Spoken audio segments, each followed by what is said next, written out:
드디어 BRG에서 택배가 도착했습니다. 사기당한 가품 카드가 들어있는 상자고요. 익스프레스로 신청했더니 정말 빠르게 도착했습니다. 역시 카드 한 장만 들어있는지라 굉장히 가볍네요. 그럼 어떤 결과가 나왔는지 바로 개봉하겠습니다.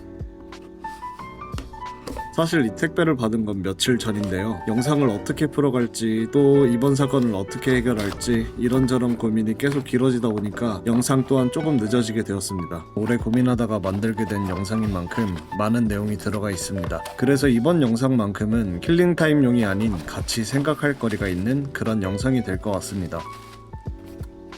뽁뽁이 안에 비치는 걸 보니까 등급카드 케이스가 들어있진 않아 보이네요. 느긋하게 개봉할 이유는 없으니까 속도를 좀 올리겠습니다.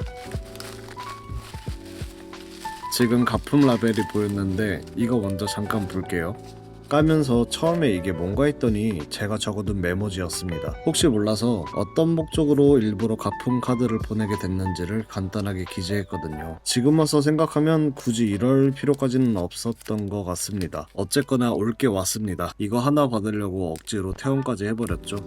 이쪽에 등급 대신에 before라는 코드가 적혀져 있고요. 뻔한 결과였습니다. Ungradable. 이쪽은 원래 카드 정보죠. 자, 그래서 before가 뭐냐면 BRG에서 정한 그레이딩이 불가능한 카드 목록 중 하나입니다. 코드 넘버를 보면 1번은 커팅, 카드를 자른 경우를 말하는 거고요. 2번은 복원, 말 그대로 찢어지거나 잘려진 카드를 복원한 경우겠죠. 3번은 인위적인 채색. 일본 유튜브에서 본 적이 있는데 카드 뒷면에 있는 화이트닝 자국을 비슷한 색깔로 칠해서 채워 넣더라고요. 이 경우에는 카드를 감정할 때 미세 현미경 같은 거에 걸리겠죠. 그리고 이제 4번이 진품 의심인데 사실 말이 의심이지 매일 카드만 보고 사시는 감정사분들이 딱 보면 모르겠습니까? 제 경우가 바로 이 4번 코드에 해당하는 거겠죠. 그리고 의외로 5번 클리닝이 조금 놀라웠는데 저는 이걸 보고 그냥 주머니에 넣거나 해서 실수로 빨래가 된 그런 카드를 말하나 싶었는데요. 좀 더 자세히 알고 보니 카드 표면에 난 스크래치 같은 걸 지우려고 광택제나 지우개 또는 알코올로 닦은 흔적이 있는 그런 카드의 등급을 매기길 거부하는 거라고 합니다. 그 밖에 다른 코드들도 있지만 지금은 다시 여기에 집중하겠습니다.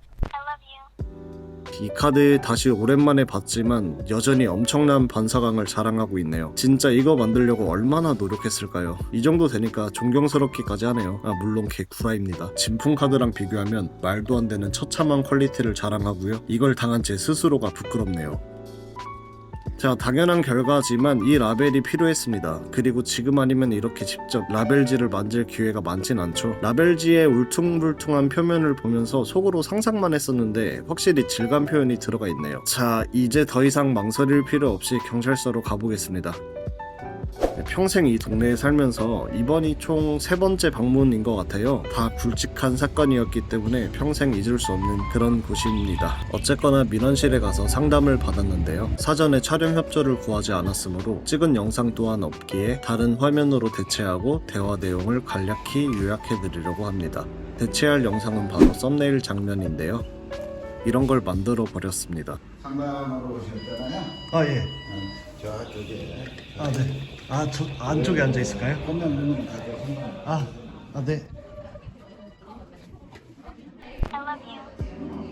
이걸 어떻게 할까 고민하다가 어차피 가품 카드인 건 충분히 증명했다 싶어서 예전에 그레이딩 받은 다른 등급 카드를 뽀각해서 짭퉁 등급 카드를 만들어 보겠습니다. 생각보다 시간이 오래 걸렸는데 덕분에 대체할 영상이 생긴 것 같습니다. 자, 다시 내용으로 돌아가자면 일단 온라인 사기 사건이 상당히 많기 때문에 경찰분께서 귀찮아하실 줄 알았는데 유목조목 상세히 설명해 주시더라고요. 우선 중고 사기를 당했다는 이야기를 들으시고 제가 어떤 상황에 놓여 있는지에 따라 준비 절차가 달라진다고 하셨습니다. 일단 판매자가 가품인 걸 알면서 의도적으로 정품이라고 속여서 팔고 연락을 피하면서 환불을 거부하는 경우에는 형사 고소가 무조건 가능하다고 합니다. 절차는 경찰 접수, 조사, 기소, 처벌 이런 식으로 이루어지며 딱 지금 제 상황에 완벽하게 들어맞는다고 할 수가 있겠는데요. 반면에 민사의 경우에는 구매 금액 반환 청구를 할 수가 있는데요. 이 경우에는 추가로 입은 손해를 청구할 수도 있다고 합니다. 상태가 아주 심하진 않지만 이번 일로 전방십자인대 파열 진단을 받았죠. 있는데요. 입증하긴 어렵겠지만 인과관계가 있다로 보여질 여지는 있기에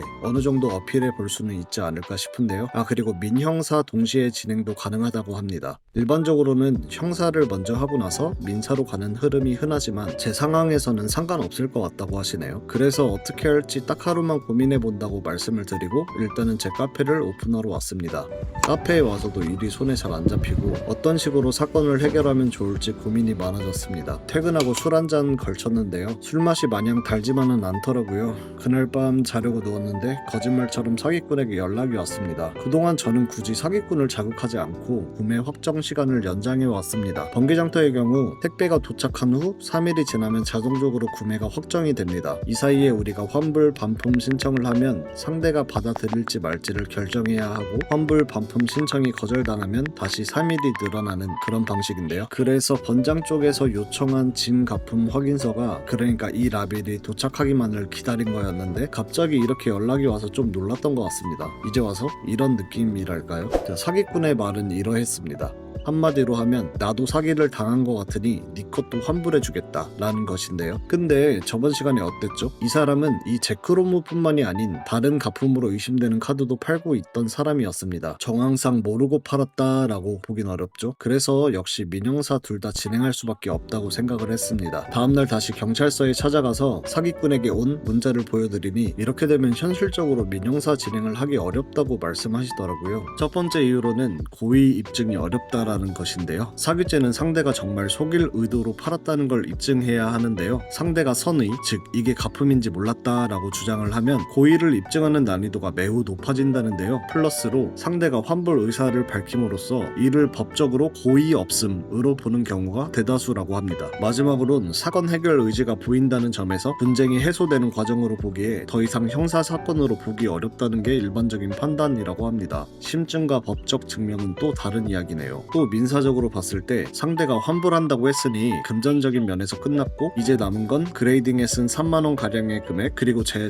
전십자인대와 입원비 정도인데 이미 법적 공방을 경험해본 저에겐 이걸 소송으로 가는 게 얼마나 피곤한 일이 되는지 잘 알고 있어서 법적 전략은 제고하게 되었고요. 이에 저는 다른 방식을 택했습니다. 판매자를 사기꾼이라고 불렀을 만큼 저는 상대를 믿지 않았습니다. 그럼에도 저는 판매자에게 채찍이 아닌 당근을 주기로 했는데요. 일단은 환불이나 반품이 진행될 경우 이걸 돌려줘야 하는데 사실 마음속 한편으론 제 채널을 어느 정도 알리게 된 이 카드를 소장하고 싶었습니다. 원칙적으로는 이걸 돌려줘야 하는 게 맞지만 저는 사기꾼에게 가품 카드가 아닌 정품 팩을 사서 주는 제안을 했습니다. 제안은 받아들여졌고요. 그래서 무인문구점에서 문제가 된 이 카드가 나오는 팩을 사서 보냈습니다. 물론 이런 제 행동에 동의하지 못하는 분들이 계실 거라는 것도 알고 있는데요. 제가 이런 결정을 하게 된 데에는 크게 세 가지 이유가 있습니다. 첫째, 다른 걸 다 제쳐두고 소송이 현실적으로 매우 어렵기 때문입니다. 이유는 앞서 충분히 설명드렸죠. 더군다나 저는 이슈를 다루거나 참교육 콘텐츠를 하는 유튜버도 아니기에 환불을 받은 이 시점에서 멈추는 게 맞다고 생각합니다. 둘째는 제가 지금까지 겪어온 경험들이 이 결정에 작용했습니다. 저는 착한 사람도 아니고 사기꾼에게 관용을 베풀었다고 생각하지도 않습니다. 문제가 생기면 그 상황에 가장 잘 맞는 방식으로 이성적으로 처리하는 게 맞다고 생각합니다. 이번 선택도 제 마음이 편해지려고 한 행동은 아닙니다. 그렇다고 누군가에게 도덕적 우월감을 느끼면서 선심 쓰듯 용서한 것은 더더욱 아니고요. 어떤 게 있었냐면 유튜브를 시작하기 전에 실험실 뮤추 영문판을 직거래하려고 중학생과 그 아버지를 만난 적이 있습니다. 이때도 2배가량 저렴히 판매하길래 제가 가진 정품 실험실 뮤추를 들고 갔어요. 그래서 현장에서 바로 비교를 해봤는데 가품이더라고요. 진품 카드랑 비교해드리면서 쉽게 알려드릴 수가 있었고 그분들도 몰랐다는 반응이었습니다. 둘 다 연기를 했다면 그럼 제가 속은 거겠죠? 그리고 이런 경우도 있습니다. 고대카드 뭉탱이를 구매한 적이 있는데 그 안에 가품 카드가 딱 하나 섞여 있었습니다. 비싼 카드도 아니었고 판매자가 굳이 그 상품을 사진에 올린 것도 아니었습니다. 지금 보니 보이긴 하네요. 애당초 메인은 뮤치와 라티오스였고요. 이 경우 역시 고의로 속이려고 했다고 보기엔 어려운 사례라고 생각합니다. 이렇게 실제로 가품이 악의 없이 섞여 있는 경우도 존재합니다. 마침 최근에 받은 댓글에서도 비슷한 사례가 있네요. 잘못이 있다면 속은 사람이 아닌 가품 카드를 만들어 유통한 사람이지 않을까요? 끝으로 제가 포켓몬팩을 사서 정황상 사기꾼이라고 여겨지는 상대에게 준 것에 대해 좀 더 이야기를 해보고 싶은데요. 상대방도 진짜 속은 거라면 제 이 행동이 그 사람에게 어느 정도는 위안이 될 거고요. 만약 진짜 사기꾼이 맞다면 아마 제 영상을 봤을 텐데 제 이런 의도적인 행동을 보고 조금이라도 뜨끔했으면 좋겠습니다. 그리고 만약 오히려 처벌을 안 받고 팩도 받고 개이득인데 이런 생각을 가진 사람이라면 더 이상 드릴 말씀은 없습니다. 어쨌든 저는 이번 일을 통해 가품카드가 얼마나 우리 곁에 함께 있는지 그리고 우리가 얼마나 조심해야 하는지 한 번 더 이야기를 하고 싶었습니다. 법적 싸움을 포기한 마지막 이유로는 더 중요한 게 있기 때문입니다. 나름대로 두 개의 사업을 하면서 내년부터는 좀 더 큰 프로젝트가 있습니다. 당장 유튜브를 시작한 것도 저에게 굉장한 도전이고 행운인데 여기서 더 이상 다른 곳에 에너지를 소비하고 싶진 않습니다. 민사로 가면 기본 1년 이상의 시간이 걸리는데 저는 그냥 제 일에만 몰두하고 싶습니다. 그렇기에 지금 제 상황에선 이런 식의 결말이 가장 매끄러운 문제 해결 방식이라고 생각합니다. 이 부분에 대해선 다양한 의견이 있을 수 있을 텐데요. 앞으로 나아가는 긍정적인 토론이나 다른 시각의 의견도 언제든지 환영입니다. 제 유튜브 채널이 그런 댓글창이 된다면 그거는 그거대로 저한테 나쁘지 않은 일이라고 생각합니다. 그럼 이번 화는 이렇게 마무리하겠습니다. 그리고 다음 화는 제가 이번 일을 겪으면서 알게 된 사기를 당한 후 대처법 이런 거를 살짝 정리해 보려고 하는데요. 제가 겪은 당황스러웠거나 힘들었었던 일들을 겪지 않으셨으면 좋겠습니다. 이러면 또 예전과는 다른 콘텐츠를 다루게 되는 거네요. 어쨌거나 긴 영상 시청해 주셔서 감사합니다. 영상 마무리하겠습니다.